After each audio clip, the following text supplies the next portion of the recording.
দুবাইয়ে বিশ্বের সবচেয়ে গভীর ডাইভিং পুলের নির্মাণের সময় মাটি খোঁড়াকালীন ৪৫ মিটার গভীর একটি টানেল তৈরি করা হয়। তখনই এক অদ্ভুত সমস্যার মুখোমুখি হয় ইঞ্জিনিয়ারিং টিম। জানা যায় পোল্যান্ডে ডিপ স্পট নামে একটি ডাইভিং পুল আছে, যার গভীরতাও ঠিক ৪৫ মিটার। এখন তো স্পষ্ট, যদি দুবাই বিশ্বের সবচেয়ে গভীর পুলের রেকর্ড পেতে চায়, তাহলে তাদের গভীরতাকে ৪৫ মিটার থেকে বাড়িয়ে ৬০ মিটার করতে হবে। কিন্তু এই কাজটা যত সহজ শোনাচ্ছে, বাস্তবে ততটাই কঠিন। বিশেষজ্ঞরা হিসাব করেছেন, যদি পুলের গভীরতা ৬০ মিটার করা হয়, যদি মিটার পর্যন্ত গভীর খনন করা হয়, তাহলে গ্রাউন্ড ওয়াটারের চাপ সেটা খুব সহজেই ওপরে ঠেলে দিতে পারে।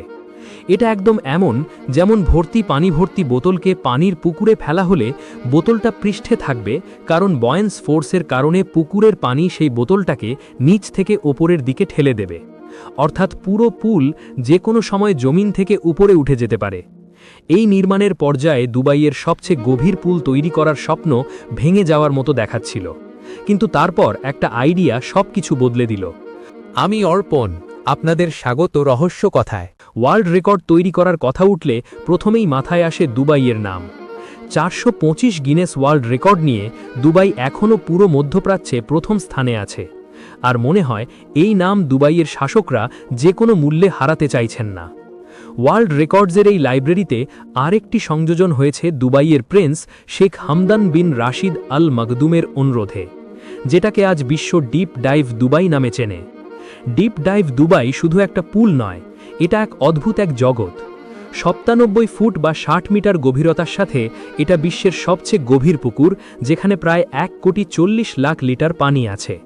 এটা প্রায় ৬টা অলিম্পিক সুইমিং পুলের সমান, বা এমন পানি যা ৯০,০০০ মানুষ একদিনে ব্যবহার করে।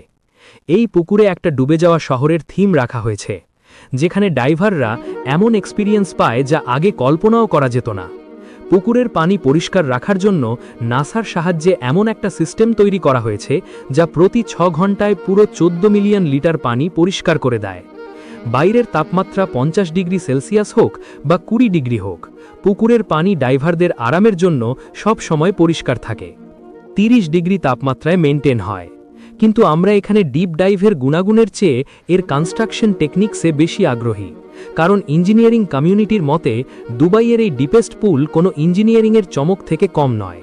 ডিপ ডাইভ দুবাইয়ের কনস্ট্রাকশনের সময় ইঞ্জিনিয়াররা কি সমস্যার মুখোমুখি হয়েছিলেন, সময় নষ্ট না করে চলুন এক নজর দিই। সবচেয়ে বড় চ্যালেঞ্জ ছিল প্ল্যানিং আর design. Crown Prince Sheikh Hamdan চেয়েছিলেন এমন একটা ডিজাইন যা দুবাইয়ের সাংস্কৃতিক মূল্যবোধের একটা ঝলক দেখাতে পারে। অয়েল আর ট্যুরিজম শুরু হওয়ার আগে দুবাইতে পার্ল ডাইভিংয়ের বড় একটা কাজ ছিল। প্রফেশনাল ড্রাইভাররা স্কুবা গিয়ার ছাড়া খোলা সমুদ্রে ঝাঁপ দিয়ে সি শেলস খুঁজে বের করতেন, তারপর তার থেকে মুক্তা তুলে বিক্রি করতেন। দুবাইয়ের অর্থনীতির বড় একটা অংশ আগে পার্ল ডাইভিংয়ের উপর নির্ভরশীল ছিল। এই আইডিয়াটা মাথায় রেখেই ডিপ ডাইভকে সি শেলের মতো আকার দেওয়া হয়েছে। এমন একটা শেল যা দূর থেকে দেখলে সমুদ্রের ধারে খুলে রাখা একটা শেলের মতো লাগে।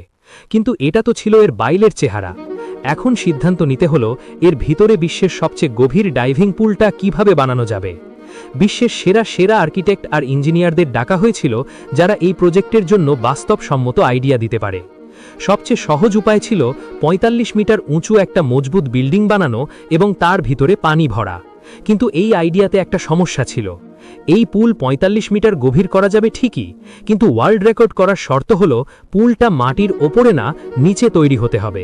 আরেকটা কথা, দুবাই খুব গরম একটা শহর।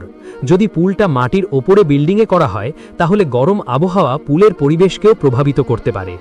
দুবাইয়ের ক্রাউন প্রিন্স চেয়েছিলেন এমন একটি সুইমিং পুল তৈরি করতে যা শুধু ডিজাইনে নয়, তার গভীরতা নিয়েও সারা বিশ্বে আলোচনা হবে। তখন সিদ্ধান্ত নেওয়া হয় যে পৃথিবীর সবচেয়ে গভীর ডাইভিং পুলটা মাটির নিচে খনন করা হবে। মাটিতে একটি শ্যাফট খনন করা হবে যা হরাইজন্টাল নয়, বরং ভার্টিক্যাল হবে। আর এখান থেকেই শুরু হলো এক নতুন চ্যালেঞ্জ, যেটা ছিল খনন কাজ। ইঞ্জিনিয়ারিং টিমের চ্যালেঞ্জ ছিল এমন একটা শ্যাফট খনন করা যার প্রস্থ হবে ৬৫ ফুট আর গভীরতা হবে ১৪৭ ফুট। এই শ্যাফট শুধু খনন করাই ছিল না, এর সীমানায় একটি দেয়ালও দাঁড় করাতে হবে যা এই শ্যাফটকে পতনের হাত থেকে রক্ষা করবে।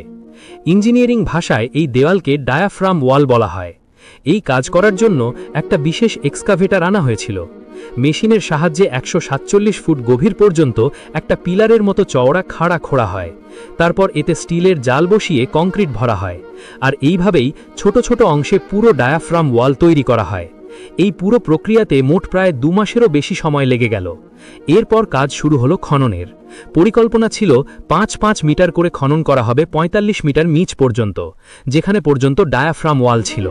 কিন্তু প্রথম 5 মিটার খনন করার পরেই তাদের সামনে একটা নতুন চ্যালেঞ্জ আসছিল: গ্রাউন্ড ওয়াটার সামলানো। ডায়াফ্রাম ওয়াল বানানোর পর যখন খননের কাজ শুরু হলো, 8 মিটার নামতেই মাটি থেকে পানি বের হতে লাগলো। কারণ ডায়াফ্রাম ওয়াল টুকরো টুকরো করে তৈরি করা হয়েছিল, তাই এতে ছোট ছোট ফাঁক ছিল, আর ওই ফাঁক দিয়ে গ্রাউন্ড ওয়াটার সহজে বের হয়ে টানেলের ভিতর জমতে শুরু করল। পানি সামলানো না গেলে খনন চালিয়ে যাওয়া সম্ভব ছিল না। এই সমস্যার সমাধানে পাম্প ব্যবহার করা হলো, যারা লাগাতার পানি বাইরে বের করে চলেছিল, আর সাথে সাথে খননের কাজও চলছিল। পরের 2 বছরেরও বেশি সময় ধরে খনন চলতে থাকলো, আর এই পুরো সময় পাম্পগুলো ননস্টপ চলছিল। ডিপ ডাইভ দুবাইয়ের জন্য মোট 45,000 টন মাটি, বালি আর পাথরের ময়লা বের করা হয়েছে। খননের পর যখন পাম্পগুলো বন্ধ করা হলো, তখন আবার টানেলে পানি ভরতে শুরু করল। এই পরিস্থিতিতে জরুরি ছিল আগে ডায়াফ্রাম ওয়ালটা ভালো করে জলরোধী করা। পরবর্তী কয়েক মাস ধরে ডায়াফ্রাম ওয়ালের জলরোধীকরণ কাজ চলে, আর তারপর পাম্পগুলো বন্ধ করা হয়। ডায়াফ্রাম ওয়াল, টানেল খনন আর গ্রাউন্ড ওয়াটার আটকানোর জন্য ওয়াটারপ্রুফিং করতে মোটেই 3 বছরের বেশি সময় লেগে গেল। এখন ইঞ্জিনিয়ারিং টিম আগেই অনেক দেরি হয়ে গিয়েছিল, একদিনও মূল্যবান ছিল।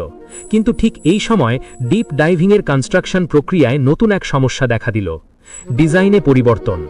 যখন ডায়াফ্রাম ওয়ালও তৈরি হয়ে গেল, খননও শেষ হয়ে গেল, আর গ্রাউন্ড ওয়াটারও কন্ট্রোলে আনা হলো, আর সেই সময় খবর এলো যে পোল্যান্ডের রাজধানী ওয়ার্সোয়ের কাছে ডিপ স্পট নামে একটি ডাইভিং পুল খুলেছে, আর তার গভীরতাও ঠিক 45 মিটার। এই খবরটা পুরা ডিপ ডাইভ প্রজেক্ট টিমের ওপর বজ্রপাতের মতো হলো, কারণ তারা এতক্ষণ পর্যন্ত যতটা পরিশ্রম করেছে সেটা তো শুধু ওয়ার্ল্ড রেকর্ড করার জন্যই করেছিল।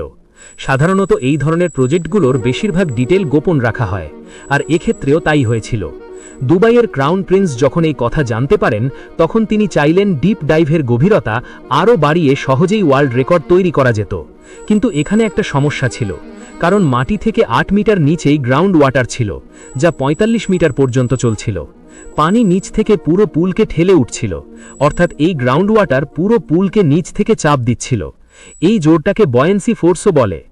ইঞ্জিনিয়াররা এই ফোর্সটাকে পুলের ভিতরে ভরা পানির সাথে ব্যালেন্স করার হিসেব আগেই করে রেখেছিল, আর এই হিসেবটা পুলের 45 মিটার গভীরতাকে মাথায় রেখে করা হয়েছিল। কিন্তু যদি পুলের গভীরতা আরও 15 মিটার বাড়ানো হয়, তাহলে স্পষ্টই বয়েন্সি ফোর্স আরও বেশি বাড়বে, আর এমনও হতে পারে যে পুল পুরো ডায়াফ্রাম ওয়ালের সাথে মাটির বাইরে উঠে আসবে। এই সমস্যার কারণে পুরো নির্মাণ কাজ বন্ধ হয়ে গিয়েছিল। সমস্যার দ্রুত কোনো না কোনো সমাধান বের করা খুব জরুরি ছিল। অনেক গবেষণার পর অবশেষে একটা সমাধান বের করা গেল। এক হলো টানেলের মধ্যে অতিরিক্ত 15 মিটার খোঁড়াখুড়ি করা হবে, কিন্তু এই অতিরিক্ত 15 মিটারের ব্যাসার্ধ আগে যেটা 45 মিটার ছিল তার প্রায় অর্ধেক হবে। এর ফলে বয়েন্সি ফোর্সের এলাকা কমে যাবে। আরেকটা হলো টানেলের নিচে আন্ডার রিমিং বেস তৈরি করা হবে। আন্ডার রিমিং বেস এমন একটা প্রযুক্তি যেখানে স্ট্রাকচারের ফাউন্ডেশনের নিচে মাটির মধ্যে একটা অ্যাঙ্কারের মতো বস্তু বসানো হয়। যেমন একটি অ্যাঙ্কার পুরো শিপটা আটকে রাখে, ঠিক তেমনি আন্ডার রিমিং পুরো স্ট্রাকচারটা মাটির সাথে টেনে ধরে রাখে। এইভাবে ডিপ ডাইভ দিয়ে দুবাইয়ের গভীরতাকে 45 মিটার থেকে 60 মিটার পর্যন্ত বাড়ানো হয়েছে, আর পুরো প্রজেক্ট আবার গিনেস বুকে নাম লেখানোর যোগ্য হয়ে উঠেছে। কিন্তু সমস্যা এখনও শেষ হয়নি। দিন যত যাচ্ছিল, 60 মিটার গভীর টানেলটাকে পানি ছাড়া রাখা ঝুঁকিপূর্ণ ছিল, কারণ বয়েন্সি ফোর্স যেন বাতিল হয় সেটা পুলের ভিতরের পানি থেকেই সম্ভব। যদি অনেকক্ষণ খালি রাখি, তাহলে পুরো স্ট্রাকচার গ্রাউন্ড ওয়াটারের কারণে উপরে উঠতে পারে। এখন বাকি ছিল এতে 1,40,00,000 লিটার পানি ভরার। কিন্তু সমস্যা ছিল, দুবাইয়ের পানি সরবরাহ কর্তৃপক্ষ খুব সীমিত পানি দিতে পারত, আর এই গদিতে পানি ভরলে পুল ভরতে 3 মাস লেগে যেত। ডেডলাইনে কাজ শেষ করার জন্য আর দ্রুত কাজ শেষ করতে দুবাই পানি সরবরাহের সাথে 100রও বেশি পানির ট্যাঙ্কারও আনা হয়েছিল। ডিপ ডাইভের এই বিশাল প্রকল্পের মাত্রা আপনি এ থেকেই বুঝতে পারেন যে তবুও পুল ভরতে 1 মাস লেগে গেল। এখানে আপনাকে জানিয়ে রাখি, পানি ভরার আগে এর ভিতরে ডুবে যাওয়া শহরের থিম বানানো হয়েছিল, তারপর পানি ভরা হয়েছিল। পানি ভরার পরও অনেক নতুন চ্যালেঞ্জের মুখোমুখি হতে হয়েছিল, যেমন কিছু মেটেরিয়ালে মরচে ধরতে শুরু করে আর কিছু আইটেম পানি ভরার পর ভাসতে শুরু করে। তারপর তারা ওই সব আইটেমে ছিদ্র করে অতিরিক্ত ওজন ভর্তি করল যাতে তা ভাসতে না পারে। সব ফিনিশিং শেষ করার পর 2021-এ প্রথম ডিপ ডাইভ স্পেশাল গেস্টদের জন্য খোলা হয়। এরপর 2022-এ সাধারণ মানুষের জন্য খুলে দেওয়া হয়। ডিপ ডাইভ দুবাইতে আসার খরচ এখনও পর্যন্ত দুবাই সরকারের পক্ষ থেকে গোপন রাখা হয়েছে, কারণ তাদের এটা আমার কাছে একদম অমূল্য একটা প্রজেক্ট মনে হয়। তোমাদের কি মনে হয়? কমেন্ট সেকশনে অবশ্যই জানিও।